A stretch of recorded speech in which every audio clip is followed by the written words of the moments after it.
Hello viewers, सुरीले गीत संगीत channel के सभी वीडियोस के लिए इस चैनल को सब्सक्राइब करें और बेल आइकन दबाएं। Thank you. स्वागत है आपका आपके अपने चैनल सुरीले गीत संगीत में। आज मैं आपको आशा भागवती की पूजन विधि, व्रत और उज्जमन के बारे में बता रही हूँ। आशा भागवती का व्रत व पूजन आसोज महीने की कृष्ण पक्ष की अष्टमी से यानी कनागतों की अष्टमी से शुरू करते हैं और एकम तक किया जाता है।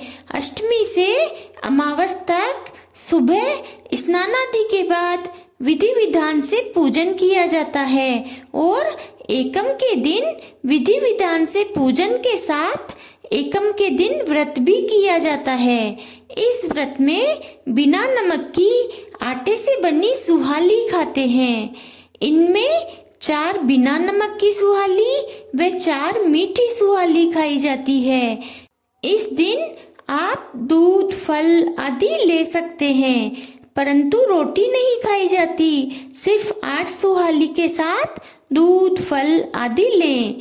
अब मैं आपको सुहाली बनाने की विधि बताती हूँ। सुहाली यानी पपड़ी बनाने के लिए आटे में थोड़ा घी डालकर पानी से गूंद लिया जाता है। फिर सुहाली के साइज में बेलकर तल लिए जाते हैं। और मीठी सुहाली बनाने के लिए गुड़ या चीनी को थोड़े पानी में भिगो लें। फिर आटे में थोड़ा घी डालकर मीठे पानी से गूंद लें। फिर सुहाली बनाकर तल लें। अब मैं आपको पूजन सामग्री बताती हूँ। इस पूजा के लिए एक पाटा लें। यदि पाटा नहीं हो तो आप रसोई के एक साइड में भी मिट्टी से लीप सकते हैं। हाँ, तो एक पाटा, एक पानी का लोटा, पीली मिट्टी, रोली, मोली, मेहंदी, काजल, चावल, गेहूं, दूब, नारियल की चिटकी, बताशे और श्रद्धानुसार 2, 5 या 10 का सिक्का व एक दीपक 9 जगह लें। अब सबसे पहले पाटे पर पीली मिट्टी को भिगोकर फैला लें। फिर फैलाते हुए 8 कोने बना लें। जब पीली मिट्टी का चोखा सूख जाए तब पाटे के बीच में थोड़े से गेहूं की ढेरी करें। उस पर मिट्टी के गणेश जी या सुपारी के गणेश जी रखें। फिर गणेश जी की रोली, चावल, मोली से पूजा करें व बताशे का प्रसाद चढ़ाएं। साथ ही लोटे पर रोली से सतिया बना लें। अब 8 कोनों पर एक टिकी रोली की, एक मेहंदी की और एक टिकी काजल की लगाएं। फिर गणेश जी के तथा 8 कोनों पर 8-8 गेहूं के दाने, 8-8 दूब, एक नारियल की चिटक, 9 जगह सिक्के और एक सुहाली चढ़ाएं। कुछ महिलाएं सुहाली केवल एकम के दिन व्रत करती है, उसी दिन चढ़ाती हैं। इसीलिए यदि आपके रिवाज है तो सुहाली रोजाना चढ़ाएं, नहीं तो एकम के दिन पूजा तो ऐसे ही विधि विधान से करें और सुहाली एकम के दिन ही चढ़ाएं। फिर सभी जगह एक दीपक जोड़ें। फिर हाथ में 8 गेहूं के दाने लेकर आशा भागवती की कहानी सुन लें। साथ ही एक कहानी गणेश जी की सुने, वह भी इसी चैनल पर है। इस प्रकार 8 दिन तक पूजा करें। 9वें दिन एकम को यानी पहले नवरात्रा को आशा भागवती का व्रत करें। इस दिन पूजा तो रोज की तरह ही करें। सिर्फ सुहाली 9 जगह पर 4 मीठी और 4 बिना नमक की गणेश जी के और 8 कोनों पर चढ़ाएं। फिर कहानी सुनकर इन सभी सुहालियों का वायना निकालकर अपनी सास, ननद या ब्राह्मणी को दे दें और हाथ के गेहूं के दानों को सूरज भगवान के अर्घ दें। सूरज भगवान के अर्घ देते समय बोले, सोने का सेहरा, मोतियों का थाल, सूरज भगवान के अर्घ देता, जियो मेरे बरतार। इस प्रकार बोलते हुए सूरज भगवान को अर्घ्य दें। और आप भी इस दिन व्रत में खाने में एक बार 4 मीठी व 4 बिना नमक की सुहाली लेकर 8 सुहाली खाएं। साथ में अपनी इच्छा अनुसार दूध फल आदि लें। इस प्रकार 8 वर्ष तक अष्टमी से एकम तक करें और 9वें वर्ष आशा भागवती का उज्जमन कर देवें। यदि किसी कारणवश आप 8 वर्ष तक व्रत ना कर सकें तो 1 वर्ष में ही 8 दिन तक विधि विधान से पूजन करके आप उज्जमन कर सकते हैं। आशा भागवती की उज्जमन विधि में पूजन विधि तो मैंने पहले ही आपको बता दी। और उज्जमन सामग्री में 9 सुहाग पिटारी बनाएं, जिनमें अपनी श्रद्धा अनुसार सुहाग का सामान जैसे मेहंदी, ब्लाउज, रोली, काजल, टीकी, चूड़ा, कंघा, कांच आदि सामान रखें। साथ में 4 बिना नमक की और 4 मीठी सुहाली रखें और एक पूरा बेस जिसमें साड़ी, पेटीकोट, ब्लाउज, रुमाल व एक सुहाग पिटारी रखें। हो सके तो नाक की लौंग व चिटकी भी रखें। एकम के दिन सारा सामान पूजा के स्थान पर पाटे के पास रखें और विधि विधान से आशा भागवती की पूजा करें और 8 कोनों पर 8 सुहाग पिटारी रखें और एक पूरा बेस भी वहीं रखें और आशा भागवती की कहानी सुन लें। साथ में एक कहानी गणेश जी की सुन लें। कहानी सुनने के बाद सूरज भगवान के अर्घ्य दें और सभी सुहाग पिटारियों के तथा बेस के रोली से छींटे दें व चावल लगाएं। उसके बाद लोटे से सूरज भगवान के अर्घ्य दें और 8 सुहागिन स्त्रियों को खाना खिलाकर तथा सासू जी को खाना खिलाकर सबके टीका लगाएं और सबको एक एक सुहाग पिटारी दें और सासू जी को पूरा बेच दें। साथ में सबको दक्षिणा दें और पांव छूकर शुभाशीष पाएं। उसके बाद आप उस दिन व्रत में 4 मीठी व 4 बिना नमक की सुहाली साथ में दूध फल आदि खाएं और आशा भागवती से शुभाशीष पाएं। अब मैं आपको आशा भागवती की कहानी सुनाती हूँ। एक हिमाचल राजा था जिसके 2 लड़कियां थी। एक का नाम गोरा था और एक का नाम पार्वती था। एक दिन राजा ने अपनी दोनों लड़कियों को बुलाकर पूछा कि तुम किसके भाग का खाती हो। तब पार्वती बोली कि मैं अपने भाग का खाती हूँ और गोरा बोली कि मैं आपके भाग का खाती हूँ। राजा ने ब्राह्मण को बुलाकर कहा कि पार्वती के लिए भिखारी वर ढूंढना और गोरा के लिए राजा वर ढूंढना।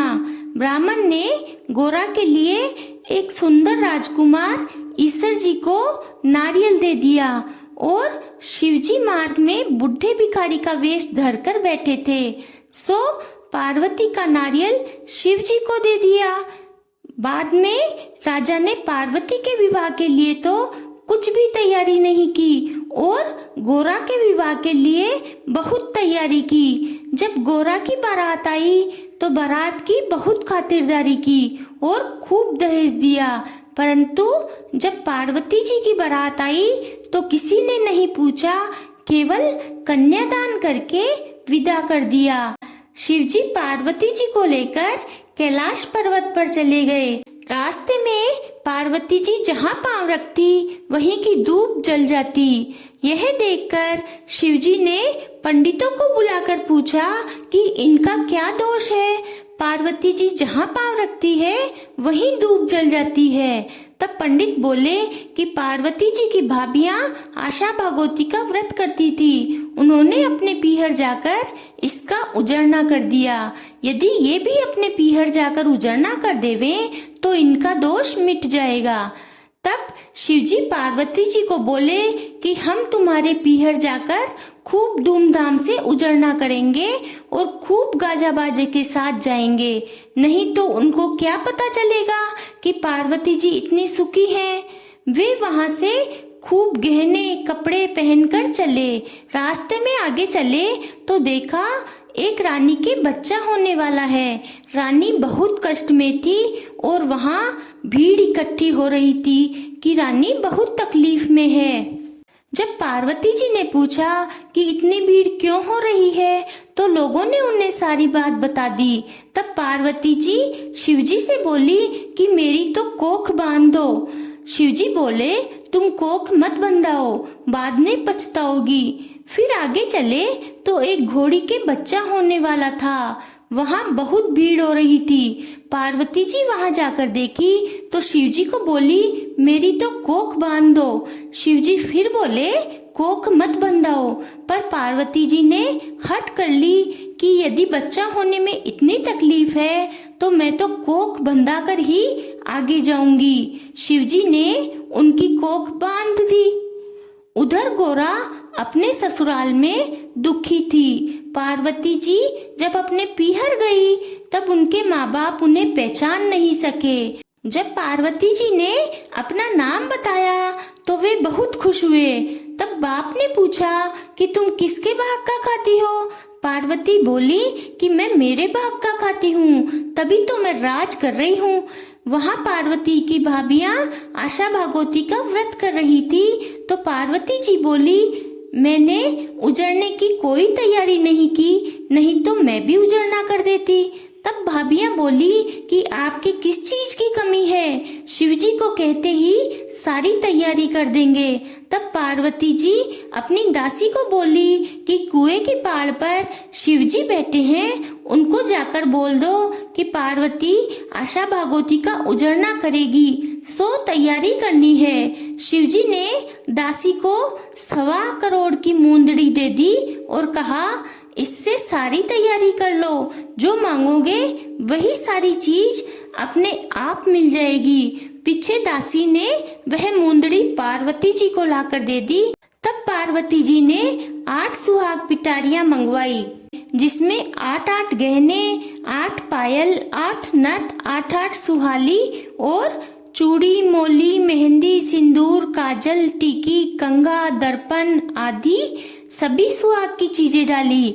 एक सुहाग पिटारी सासू जी को देने की तैयार की। इतनी अच्छी तैयारी देखकर भाभियां बोली कि हम तो 8 महीने से तैयारी कर रही थी और पार्वती ने तो थोड़ी सी देर में इतनी तैयारी कर ली। इसके बाद सबने बड़ी धूमधाम से व्रत और उजड़ना किया। फिर राजा ने शिवजी को भोजन करने बुलाया तो शिवजी छोटा सा रूप धरकर खूब गहने पहन कर आए। राजा ने बहुत मिठाई और खूब अच्छी रसोई बनवाई। शिवजी को देखकर लोग कहने लगे कि भिखारी देखकर पार्वती को व्याही थी, पर पार्वती तो अपने भाग से राज कर रही है। शिवजी जब जीमने बैठे तो उन्होंने सारा भोजन खत्म कर दिया। फिर पार्वती जी जीमने लगी तो रसोई में कुछ नहीं बचा था। एक पतीले में थोड़ी सब्जी पड़ी थी। पार्वती जी वही सब्जी खाकर और पानी पीकर रह गई। शिवजी पार्वती जी वहां से अपने घर के लिए रवाना हुए तो रास्ते में बहुत धूप पड़ रही थी, तो वे एक पेड़ के नीचे बैठ गए। तो शिवजी ने पूछा कि तुम क्या खाकर आई हो? पार्वती जी बोली कि जो आपने खाया वही मैं खाकर आई हूँ। शिवजी ने हंसकर कहा कि तुम तो सब्जी खाकर पानी पीकर आई हो। तब पार्वती जी ने कहा, हम स्त्रियां ससुराल की बात पीहर में और पीहर की बात ससुराल में नहीं कहती हैं, अतः आप भेद मत खोलना। थोड़ी देर बाद आगे चले तो सूखी घास पार्वती जी के पांव रखते ही फिर से हरी हो गई। तब शिवजी ने सोचा कि पार्वती जी पर लगा दोष मिट गया। आगे चलने पर उन्हें घोड़ी के पास घोड़ी का बच्चा खेलता हुआ मिला। यह देखकर पार्वती बोली, महाराज मेरी कोख खोल दो। शिवजी ने कहा, मैंने तुमसे पहले ही मना किया था कि कोख मत बंधवाओ, अब कैसे खोले? जब और आगे चलने लगे तो रानी सज धज कर गाजे बाजे के साथ यमुना नदी पर जलवा पूजने जा रही थी। पार्वती जी ने पूछा कि यहाँ क्या हो रहा है। तब शिव जी बोले कि यह जो कष्ट में थी वही रानी है, इसके लड़का हुआ है, इसीलिए यह जलवा पूजने जा रही है। तब पार्वती जी बोली, महाराज मेरी तो कोख खोल दो। पार्वती जी हट करके बैठ गई। तब शिव जी ने मैल के गणेश जी बनाए और सब नेकचार करके पार्वती जी को जलवा पुजवाई। फिर पार्वती जी बोली, मैं तो सबको सुहाग बांटूंगी। तब सारे गांव में कहलवा दिया कि पार्वती जी सुहाग बांटेगी, सो सबको लेने आना। तब सभी स्त्रियां पार्वती से सुहाग ले गई, पर ब्राह्मणी और बनियानी सजने संवरने लग गई, सो देर से आई।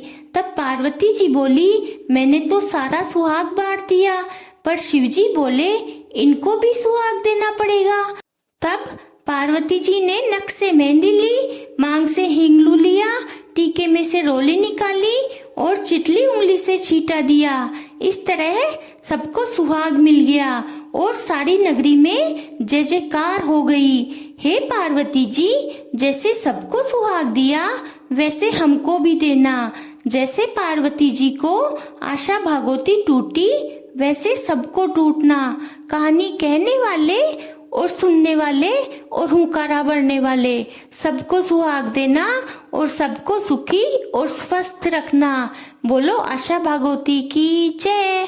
इसके बाद एक गणेश जी की कहानी सुन लें, वह भी इसी चैनल पर है। Thank you.